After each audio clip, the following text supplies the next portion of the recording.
10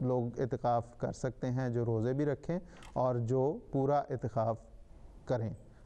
ایک دن یا چند دن کا اعتکاف کرنا یا اعتکاف چھوڑ کے چلے جانا، اس طرح کی وہ مسنون اعتکاف میں اس کی گنجائش نہیں. اور جماعت چونکہ ایسے اعتکاف کا انتظام کرتی ہے جو عام مسنون اعتکاف ہے، اس لیے وہاں پہ اس کسی کی گنجائش نہیں ہوتی. جی ٹھیک ہے. آخری چند منٹ ہیں ہمارے پروگرام کے، کوشش کریں گے کہ کالر جو ہمارے ساتھ ہیں ان سے بات کریں. قمر صاحب پاکستان سے اگر ہمارے ساتھ ہیں ٹیلی فون لائن پر. جی السلام علیکم. وعلیکم السلام ورحمۃ اللہ.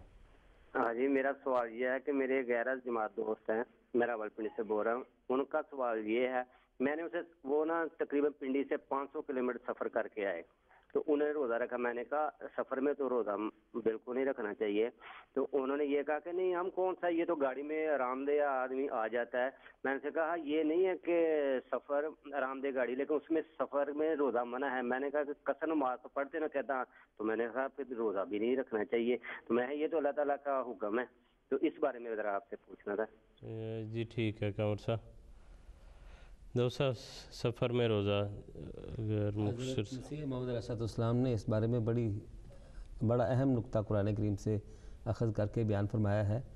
جہاں پر روزوں کا ارشاد اللہ تعالیٰ نے فرمایا ہے، وہاں پر یہ ذکر فرمایا اللہ تعالیٰ نے کہ من کان منکم مریضا او علی سفر فعدۃ من ایام اخر. جو مریض ہو یا سفر پر ہو، اس نے بعد میں وہ روزے مکمل کرنے ہیں. تو اس اعتبار سے یعنی اگر اس نے وہ روزہ رکھا بھی ہے تو خدا تعالیٰ کے نزدیک اس کا وہ روزہ رمضان کا روزہ شمار نہیں ہوا، کیونکہ جو بعد میں اس نے گنتی وہ اس کی پوری کرنی ہی کرنی ہے. تو اس اعتبار سے اگر کوئی بندہ سفر پر ہے اور وہ سفر ہے تو پھر رمضان میں اس کا روزہ نہیں بنتا، جیسے مریض کا روزہ نہیں بنتا. اور دیکھا کہ بعض اوقات حضور صلی اللہ علیہ وسلم نے بھی اور حضرت مسیح موعود علیہ السلام نے بھی لوگوں کو جنہوں نے روزہ رکھا تھا اور سفر کر کے حضور صلی اللہ علیہ وسلم کے پاس آئے یا حضرت مسیح موعود علیہ السلام کے پاس آئے تو انہوں نے ان کے روزہ کھلوا دیا کہ یہ، اور جو کہ عصر کا وقت تھا بظاہر روزہ پورا ہونے کو ہے. اور اصل مسئلہ یہ ہے کہ جب خدا تعالیٰ ایک ارشاد فرماتا ہے کوئی کام کرنے کا تو وہ کرنا چاہیے، اور جس کام کے لیے وہ منع کرتا ہے اس سے منع ہونا بھی وہ بھی اطاعت میں ہی، اطاعت کے زمرے میں ہی. ثواب جو ہے وہ اطاعت میں ہی ہے. باقی اس سوال کا جو یہ حصہ نا کہ آرام دہ گاڑی، تو محترم کالوں صاحب اس کا جواب دیا کرتے ہیں کہ اللہ تعالیٰ کو اس وقت پتہ تھا کہ یہ گاڑیاں آئیں گی نکلیں گی، اس کے باوجود اللہ تعالیٰ نے یہ حکم دیا ہے. اور سفر میں بہرحال جہاز کا بھی سفر ہو تو انسان ایسی کیفیت میں چلا جاتا ہے کہ اسے تھکن اور تکلیف محسوس ہوتی ہے. جی ٹھیک ہے. ہم آخری کالر جو ہیں آج کے پروگرام میں ان سے بات کر سکیں گے. مسز ریحانہ شمس صاحبہ یو کے سے.